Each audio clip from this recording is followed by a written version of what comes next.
was 8 years old, my dad told me an interesting story he heard about crickets. We were in the car at night on our way home from I don't know where, and I was ready to fall asleep, but this was not a typical bedtime story. He said, if you take a cricket that jumps 12 inches high and put it inside a 10-inch box, the cricket will only jump 10 inches. Right, this all makes sense.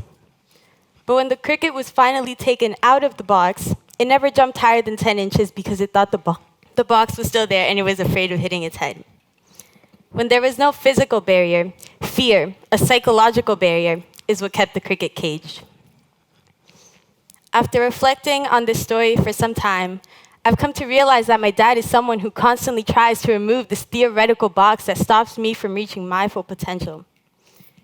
In other words, my dad tries to keep the possibilities in my future limitless. He works 8 to 10 hours every day as a computer programmer and bought a house in West Roxbury so that I can attend one of Boston's best exam schools. His work ethic didn't go unnoticed. In fact, it set the tone for our household. I missed basketball games to do homework and birthday parties to win first place in debate, and sleeping in on weekends was not an option. My dad made sure that no matter how many barriers are placed on me because of my gender, nationality, and age, I can still be successful. One place I feel successful is school because I love to learn. One day in social studies, the teacher asked a difficult question that I wasn't sure I knew the answer to, but I raised my hand anyways, shocker. But I got it wrong. When the teacher asked again, instead of raising their hands, my classmates said, if Anna got it wrong, what makes you think that we can get it right? And I wondered if it was my fault they gave up. There was this expectation for me, how my classmates assumed that I was never tired or forgot to do my homework because those are things normal students do, but not Anna.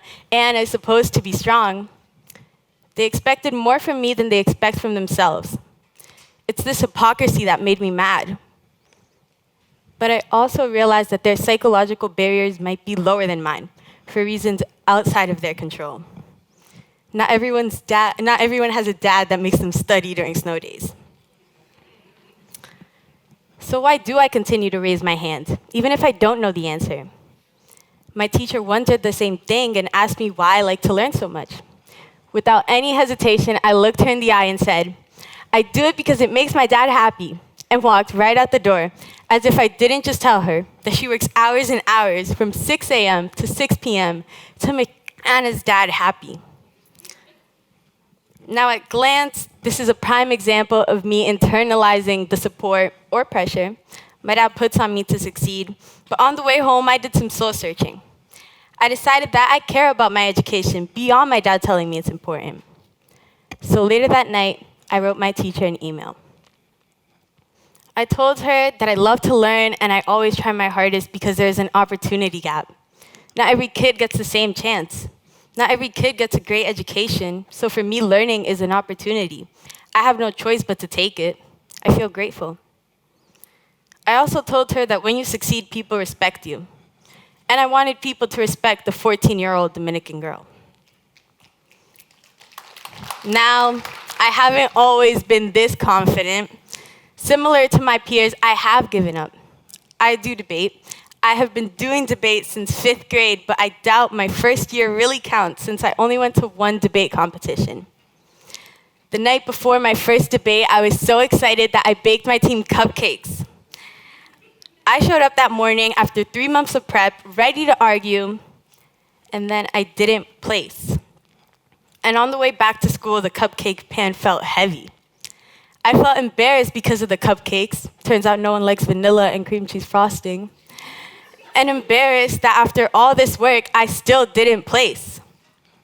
I guess you can compare this debate experience to studying for a big test and then getting an F.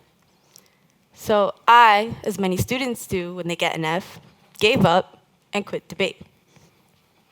Since then, I've come to realize that I am not afraid of failing. I am afraid of being afraid because it means the possibilities in my future are not limitless. When I see a student who lacks motivation, I wonder if they feel the same way. Scared to try, but even more afraid to give up. I think back to the crickets and the box that confined them.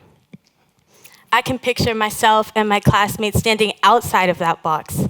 I can see the people, in my case, my dad, my uncles, my teachers, helping us break down those psychological barriers and making us less afraid of our best not being good enough.